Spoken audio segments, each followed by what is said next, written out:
محمدیہ کے اندر یہ ایک بدعت داخل کی گئی ہے صلی اللہ علیہ وآلہ وسلم. یہ جس طریقے سے کئی کہانیاں چل رہی ہیں نا, یہ کنڈے بھی ایک کہانی ہے.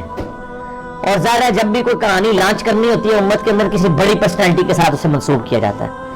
تو یہ کنڈے منسوب کیے ہیں انہوں نے سیدنا امام جعفر بن محمد باقر بن علی بن حسین بن علی علیہم السلام اجمعین المتوفى 148 ہجری. وہ کہتے ہیں امام جعفر کسی کو خواب میں آئے تھے, انہوں نے بشارت دی تھی کہ جو رجب کے کنڈے کرے گا تو اس کے لیے یہ بشارتیں ہوں گی. یہ تو سٹارٹ ہی خواب سے ہو رہا ہے, اس کا دین کے ساتھ کوئی لینا دینا نہیں, نہ امام جعفر کے ساتھ کوئی لینا دینا ہے. یہ وہ ایک پراپوگنڈا جو شیعہ کے ہاں چلا اور وہ کنڈے چل رہے ہیں. اور سنیوں کے ہاں بھی چونکہ امام جعفر ایک ڈومیننٹ پرسنالٹی ہے, ان کو رسپیکٹ دی جاتی ہے, ہم خود دیتے ہیں. تو چونکہ اب ان کا نام بولا گیا ہے, جس طرح کہ 11ویں کے اوپر شیخ عبد القادری کا نام بول دیا جاتا ہے تو وہ 11ویں چلنا شروع ہو گئی ہے. اس طرح سنیوں کے ہاں بھی چلنا شروع ہو گئی. باقی دوسری طرف اہل سنت میں جو اینٹی شیعہ ایلیمنٹس تھے انہوں نے کوشش کی کہ جی اس سرمنی کو ڈائلیوٹ کرنے کے لیے انہوں نے ایک نئی کہانی ڈیوائز کی. انہوں نے کہا کہ اصل میں 22 رجب کو حضرت معاویہ بن ابی سفیان رضی اللہ تعالیٰ عنہ کی وفات ہوئی تھی. اس وفات کی خوشی میں شیعہ جو ہے نا وہ کنڈے بناتے ہیں. یہ ایک نئی کہانی انہوں نے دریافت کی. تو یہ کہانی جب آپ نے دریافت کی ہے تو یہ کہانی دریافت جن لوگوں کے بارے میں کی ہے سر ان کی بھی رائے لے لیں کہ ان کا موقف یہ ہے بھی ہے کہ نہیں. تو وہ آپ کو کہیں گے کہ ہمارے لیے حضرت معاویہ کی موت یا زندگی اتنی اہمیت کی حامل نہیں ہے کہ ہم اس کو سیلیبریٹ کریں. وہ تو کہتے ہیں ہم ان کو کوئی اہمیت دیتے ہی نہیں ہے, ہم ان کو اتنا امپورٹنٹ پرسنالٹی کے طور پہ نہیں مانتے. وہ کیا مانتے ہیں اگلا معاملہ ہے. وہ کہتے ہیں اتنا بھی ہم نے سیریس نہیں لیا ہوا ان کو. یہ اسی طریقے سے ہے جیسا کہ بریلویوں کو یہ کیا کہانی کی کروائی جاتی ہے اور دیوبندیوں کو کہ اہل حدیث اماموں کو نہیں مانتے. آپ بھی بچپن میرا خود بھی سارے فرقوں میں مطلب میرا تو بیٹ اپ سارا بریلویت میں ہوا ہے. تو اب یہ بہت بڑی کہانی اور چل رہی ہے. آپ کسی اہل حدیث سے بھی جا کے پوچھیں کہ یار آپ اماموں کو نہیں مانتے, وہ کہیں گے نعوذ باللہ ہم تو مطلب اماموں کی خدمات کو لے کے چل رہے ہیں.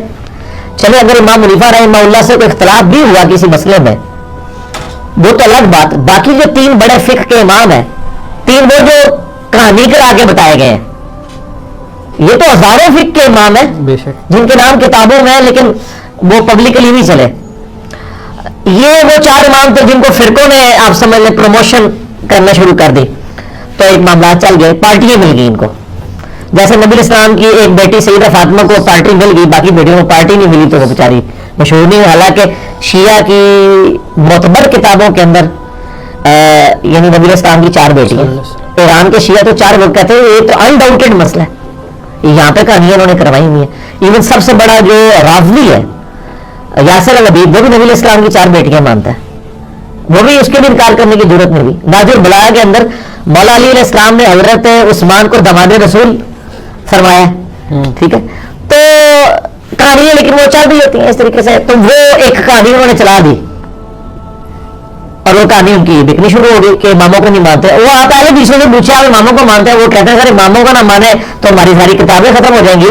کیونکہ امام بخاری کے استاد ہیں احمد بن حنبل, احمد بن حنبل کے استاد ہیں امام شافعی, امام شافعی کے استاد ہیں امام مالک, اور ان اماموں سے حدیثیں بخاری مسلم میں. اگر ہم ان اماموں کو ہی نہ مانے تو ان حدیثوں کو پھر ہم کہاں سے مانیں گے جن کی چین سے وہ آ رہی ہیں. وہ پھر آپ کو بتائیں گے کہ ہم اماموں کو بھی مانتے ہیں اور اماموں کی بھی مانتے ہیں. اماموں کو مانتے ہیں کہ ان کی رسپیکٹ کرتے ہیں, اماموں کی مانتے ہیں کہ اماموں نے ہمیں بتایا کہ ہماری کوئی بات بھی کتاب و سنت کے خلاف ہو تو اس کو چھوڑ دو. ہم اماموں کی روایت کردہ احادیث کو مانتے ہیں. باقی ان کے جو فتاوی جات ہیں جو دوسری صحیح اسناد احادیث یا صحابہ کے اقوال کی روشنی میں غلط ثابت ہوتے ہیں, ہماری روشنی میں نہیں ان کی روشنی میں ہم ان چیزوں کو چھوڑ دیتے ہیں. تو اسی طریقے سے شیعہ کے بارے میں کہانی کرا دی, وہ حضرت معاویہ کی ڈیتھ کا دن منا رہے ہیں اور یہ سنی بھی ان کے دیکھا دیکھے شروع ہو گیا, ان کا اور چل رہا ہے. یہ اصالہ ثواب کے معاملے میں میرا بالکل کیٹیگوریکل ایک اوپینین ہے. لاکھوں لوگوں نے یوٹیوب پہ میری ویڈیو دیکھی ہے, مسئلہ نمبر 74. آپ اصالہ ثواب لکھیں یوٹیوب پہ, ٹاپ آف لسٹ میری ویڈیو کھل جائے گی, اس میں میں نے ساری چیزیں بتائی ہیں.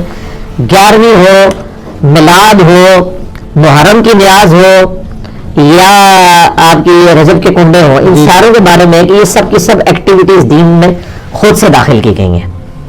ہم ان کو کفر و شرک والا معاملہ نہیں کہتے لیکن بدعت تو ہیں. اب رہے گا مسئلہ کہ اس طرح کی ایکٹیویٹیز میں جو کھانا ہے وہ حلال ہے یا حرام ہے. وہ میں نے اس کے اندر بتایا گا کہ کھانے کو حرام کہنے کے لیے یہ چیز ضروری ہے کہ آپ پہلے اس کی حرمت ثابت کریں.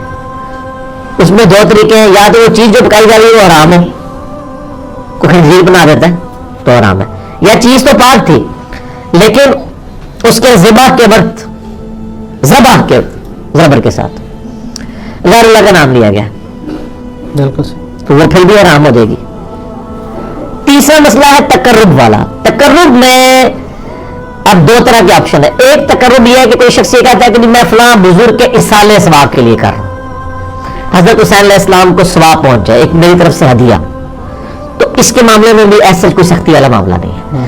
لیکن اگر کوئی تقرب یہ کر رہا ہے کہ یہ اصالے ثواب ان کو پہنچے اور میرے مشکل کشا ہے اور اس کے بدلے میں یہ میری مصیبت حل کر دیں گے, تو وہ تو نیاز کے بغیر یہ عقیدہ شرک کیا ہے, یہاں تو سائڈ میں رہ گئی, تو عقیدہ ہی غلط ہے. بالکل ٹھیک ہے نا. تو ہمارا تو موقع یہ ہے کہ ہمارے پاس کوئی اس طرح کے کھانے پینے کی چیز لاتا ہے, مجھ سے پہلے پوچھتے ہیں کس کے نام کی ہے. اگر وہ کہتا ہے اللہ کے نام کی ہے تو بسم اللہ پڑھ کے کھا لیں. اگر وہ کہتا ہے یہ فلاں بزرگ کی ہے تو اسے پوچھو یہ بزرگ کے نام سے مراد ہے کیا لے رہے ہیں, کیا ان کی رضا کی خاطر ہے, ان کے نام کا ذبیحہ ہے؟ تو سر یہ کوئی بھی نہیں آپ کو کہے گا, کوئی جاہل کہہ دے تو کہہ دے, وہ کہے گا نہیں اللہ کا نام دیا سواب پہنچانا ہے انہوں نے. اچھا جی, پھر زیادہ رحم نکالنا تو آپ پوچھ لیں کہ سواب پہنچا کے کٹنا کہہ رہے بچوں جب تھی باقی کھانا نہیں کھانا تھے, یہ کھانا کھانا تو ایسے تک ہی سوال رکھو, زیادہ خلوف نہ کریں آپ کیونکہ خلوف کریں گے نا تو معاملات بگڑیں گے.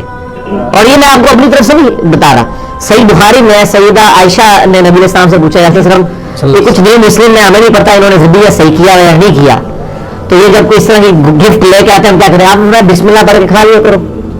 اللہ اکبر. اللہ آپ نے کہا کہ بلاؤ, آپ یہ بھی کہہ سکتے تھے حلف دلواؤ, یہ وہ وہم نکالا کہ مسلمان کا ذبیحہ ہے نا تو اس میں ذہن رکھو, زیادہ نٹی گریٹی سے میں نہ پڑھو. سبحان اللہ. ٹھیک ہے نا. اس کا غلط رزلٹ بھی نکال لیا یوسف القرضاوی صاحب نے, انہوں نے وہ اسلام میں حلال و حرام ایک کتاب لکھی, اس میں انہوں نے لکھا کہ یہ جو غیر مسلموں کے بھی جو ذبیحے چل رہے ہیں نا, اور جو KFC میکڈونلڈ چل رہے ہیں, جو ڈیفینیٹلی ذبیحے ہے ہی نہیں ہے, وہ اللہ کے نام کے کیا, وہ تو مطلب بالکل ذبح والا معاملہ ہی اس کے اندر اس طریقے سے نہیں ہے, نہ وہ اللہ کا نام لیتے ہیں. وہ کہتے ہیں بسم اللہ پڑھ کے آپ کھا سکتے ہیں, اور اس حدیث سے لی لی, تو میں نے ان کا بھی رد کیا کہ سر ایڈی بھی کھلی چھٹی نہ دو, مسلمان کا ذبیحہ نا اس کے اوپر آپ کو بام نہیں کرنا چاہیے اگر وہ مسلمان ہے. اب وہ اگلا مسئلہ شروع رہے گا کہ وہ بریلوی ہے, دیوبندی ہے, اہل حدیث ہے, شیعہ ہے, یہ نئی کہانی کرنے کی ضرورت نہیں ہے. اہل کتاب کا ذبیحہ بھی حلال ہے.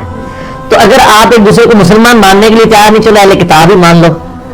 یہود و نصارہ کی عورتوں سے تو آپ کا نکاح جائز ہے سورۃ المائدہ کے پہلے رکوع کے تحت, اور اسی رکوع میں آتا ہے کہ اہل کتاب کا ذبیحہ بھی حلال ہے, کوشر فوڈ. جی ہاں, اگر وہ اللہ کے نام کے اوپر کیا ہو. تو اگر یہود و نصارہ کا اللہ کے نام کا ذبیحہ حلال ہے, تو جو آپ کے اپنے والے کتاب ہیں قرآن کے فائنل ٹیسٹمنٹ کے ماننے والے, وہ تو اولڈ ٹیسٹمنٹ